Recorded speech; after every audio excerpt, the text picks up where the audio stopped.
Le titre de ce livret, Études sur le mariage.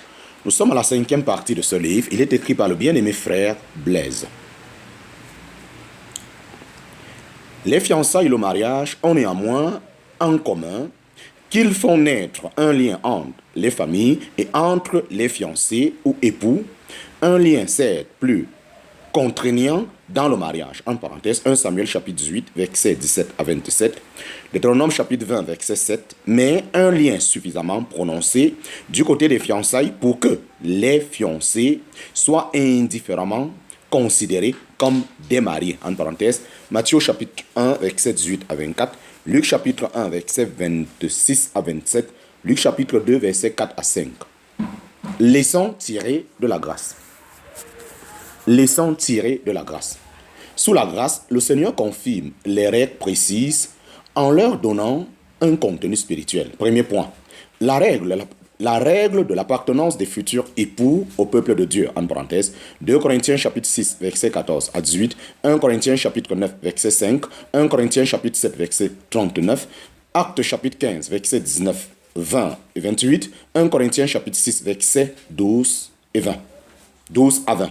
Deuxième point, la règle de la pureté sexuelle avant le mariage. En parenthèse, 1 Corinthiens chapitre 6, verset 12 à 20, 1 Thessaloniciens chapitre 4, verset 2 à 5, Romains chapitre 12, verset 1 à 3, Éphésiens chapitre 5, verset 1 à 3 et 5 à 13, Hébreux chapitre 13, verset 4, Actes chapitre 15, verset 19 à 20 et 28. Troisième point, la règle de la puissance paternelle. En parenthèse, 1 Corinthiens chapitre 7, verset 36 à 38. Quatrième point, la règle des fiançailles et de la dot reste valable, bien que très faiblement évoquée sous la grâce et parce que conforme à l'enseignement de la grâce, en parenthèse, Tite chapitre 2, versets 11 à 13.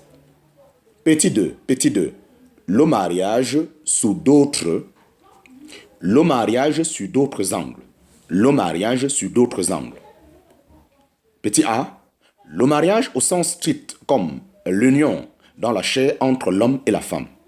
Les passages y afférents sont Genèse chapitre 2, verset 24, Exode chapitre 22, verset 16 à 17, Deutéronome chapitre 22, verset 28 à 29, 1 Corinthiens chapitre 6, verset 16, Éphésiens chapitre 5, verset 25 à 31, Matthieu chapitre 19, verset 3 à 6. Petit b, le mariage au sens large comme la communion d'esprit entre l'homme et une entité spirituelle. Les passages y afférents sont 1 Corinthiens chapitre 16, verset 17, 2 Corinthiens chapitre 6, verset 14 à 18, Matthieu chapitre 12, verset 23 à 29, Juges chapitre 11, verset 29 à 40.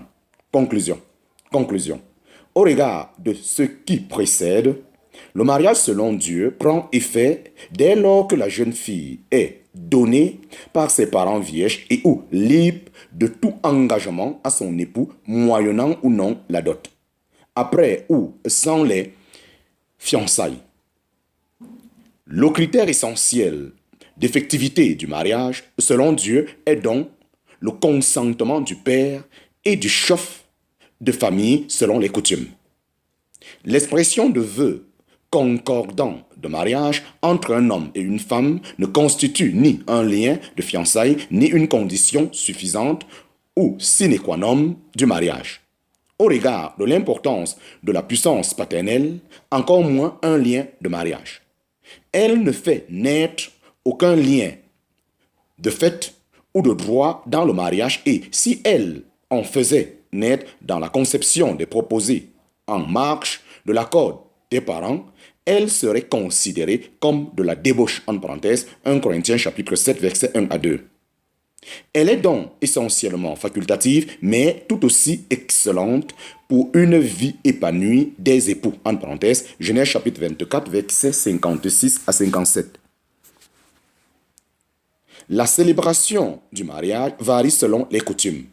L'évolution des mœurs du monde et de sa loi ne doit pas nous amener à ignorer ou à délaisser la parole de Dieu. Le mariage civil et la majorité civile ne doivent pas minorer le rôle central des parents dans la conduite du mariage pour nous chrétiens. Notez bien.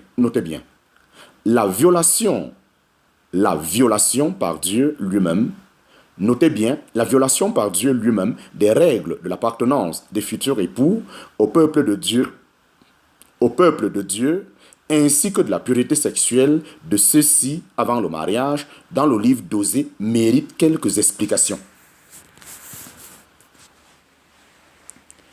Cette union entre Osée et des femmes prostituées et adultères, imposée par Dieu, par révélation, en a fait une valeur prophétique et pédagogique, ainsi qu'un caractère spécial.